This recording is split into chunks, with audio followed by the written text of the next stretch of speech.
আজ জন্মাষ্টমী। বড়দের জানাই প্রণাম আর ছোটদের আমার তরফ থেকে অনেক ভালোবাসা থাকলো।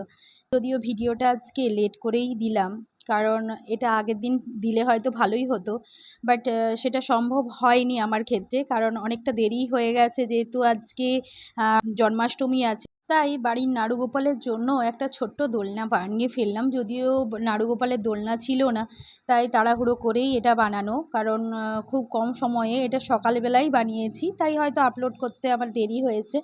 যাই হোক, তো নাড়ুগোপালের জন্য সেভাবে কিছু কেনাকাটাও হয়নি তার আগের দিন থেকে, তাই যেটুকু তাড়াহুড়ো করেই কিন্তু সব কিছুই রেডি হয়েছে। হয়তো অতটা ওর জন্য ভালো করতে পারিনি বা বানাতে পারিনি। যাই হোক, আমার নাড়ুগোপাল দোলনা পেয়েছে, এটাই আমি খুশি। তো চলুন, আজকে যে দোলনাটা নাড়ুগোপালের জন্য বানিয়েছি সেটা কিন্তু খুব সহজ পদ্ধতিতেই বানিয়েছি, কারণ এটা যদিও একটা ঘরোয়া পদ্ধতিতেই বানানো। এখানে মাপ করে করে আমি কাঠকাগজগুলোকে প্রথমে কেটে নিয়েছি আর নিয়েছিলাম কাঠকাগজই। তার ওপর একটা শাড়ির থান কিনে এনেছিলাম, মানে লাল কালারের থানটা ছিল, ওটা আমি লাগিয়ে দিয়েছি, কারণ লাল আর খয়েরি এটা কিন্তু বা মেরুন এইগুলো কিন্তু বেশ ভালো লাগে।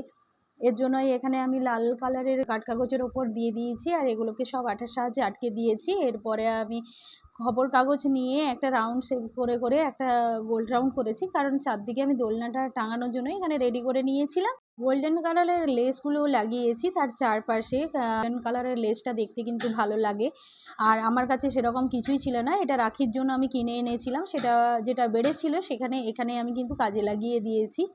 আর বাদবাকি এখানে গোল্ডেন কালারের লেসগুলোকে চারপাশে বসিয়ে দিয়েছি। রেডি হয়ে গেল। এভাবে আমি কিন্তু দোলনাটাও রেডি করে নিয়েছি। আর এখানে সুতো আর এখানে পুঁতিকাঠি নিয়েছিলাম, গোল্ডেন কালারেরই নিয়েছি, কারণ দেখতে ভালো লাগে। তারপরে পুঁতিকাঠিগুলোকে এবার মালা হিসেবে আমি বানিয়ে নিয়েছি আর সুতা দিয়ে এগুলোকে আটকে দিয়েছি সব।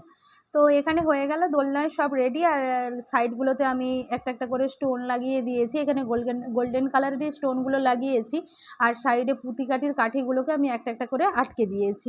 এবারে দেখুন, একটা একটা করে আটকে দিতে রেডি হয়ে গেল। এবারে চার কোণে চারটা সাইডে আমি একটু গর্ত করে নিয়েছি আগে, তারপরে এখানে আঠা দিয়ে আমি চার কোণে চারটা আমি থাম হিসেবে বসিয়ে দিয়েছি। এবারে তার আগে এখানে কিন্তু গর্ত করে নিয়েছিলাম, তাই এখানে আঠা দিয়ে আটকাতে এটা কিন্তু পড়ে যায়নি, ভালো হয়েছে। তো যাই হোক, এবারে রেডি হয়ে গেল আজকের আমার নাড়ুগোপালের দোলনা।